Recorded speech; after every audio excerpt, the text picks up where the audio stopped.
কেউ যেন না করে, দুর্নীতির আশ্রয় যেন কেউ নিতে না পারে, সে যে দলেরই হোক, সেটা আপনারা সজাগ সতর্ক থাকবেন যে বিএনপি বাণিজ্য করতে পারবে না বলেই পিআরের কথা বলছে, অথচ আপনারাই কিন্তু বিএনপির সময় সব সময় ভাগ করে নির্বাচন করেছেন, আসন ভাগ করে।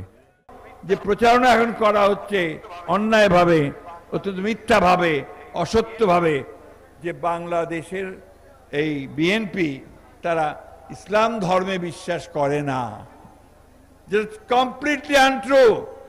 শহীদ প্রেসিডেন্ট জিয়াউর রহমানই প্রথম এর সংবিধানে বিসমিল্লাহির রহমানির রহিম সংযোজন করেছিলেন। শহীদ প্রেসিডেন্ট জিয়াউর রহমানই প্রথম তিনি আল্লাহর উপরে অবিচল আস্থা ও বিশ্বাসের উপরে রেখে সব কাজ করার তিনি কমিটমেন্ট করেছিলেন। সুতরাং যারা আজকে এগুলো বলছে তারা সম্পূর্ণভাবে মিথ্যা কথা, অসত্য কথা, জাতিকে বিভ্রান্ত করার কথা বলছে। তারা বলছে যে বিএনপি নাকি ক্ষমতা যাওয়ার জন্য সব মিথ্যা কথা বলে।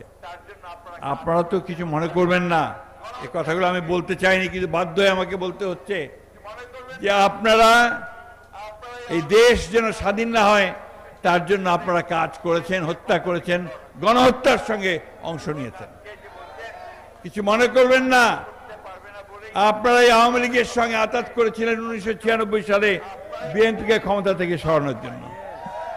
এবং আজকে যে বলছেন যে বিএনপি বাণিজ্য করতে পারবে না বলেই পিআরের কথা বলছে, অথচ আপনারাই কিন্তু বিএনপির সময় সব সময় ভাগ করে নির্বাচন করেছেন, আসন ভাগ করে। অতীতের কথা ভুলে গেলে চলবে না, এগুলো বাস্তবতা।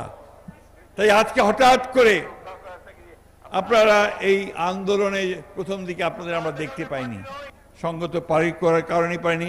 আপনারা বলেন না যে আপনাদের বেঁচে থাকার তাগিদে, নিজেদেরকে রক্ষা করার তাগিদে আপনারা আন্ডারগ্রাউন্ড চলে গিয়েছিলেন। আমরা আন্ডারগ্রাউন্ডের পার্টি নই, আমরা উপরে উঠে থেকে লড়াই করার পার্টি। আমরা সংগ্রাম করি, আমরা প্রাণ দেই, জীবন দেই, কারাগারে যাই, অন্যায় অত্যাচার নির্যাতন সহ্য করি। আমাদের ছেলেরা মাকে দেখতে যেতে পারে না, বাবা মারা গেলে তার জানাজায় যেতে পারে না, পায়ে শিকল বেঁধে তাদেরকে নিয়ে যাওয়া হয় জানাজা পড়তে। এটা করেছে আওয়ামী লীগ, হাসিনা সরকার সেগুলো করেছে। বন্ধুগণ, সেই কথাগুলো ভুলে যাবেন না।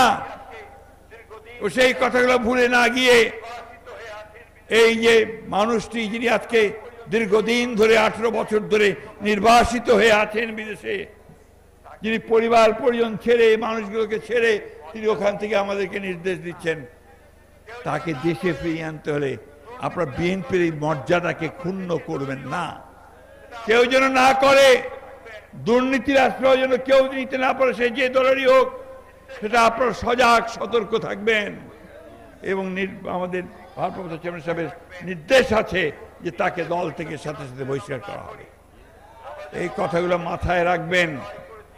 নিজেদের ভবিষ্যৎকে নষ্ট যেন আমরা না করি, আমরা যেন মানুষকে সঙ্গে নিয়ে যেভাবে লড়াই করেছি, সংগ্রাম করেছি,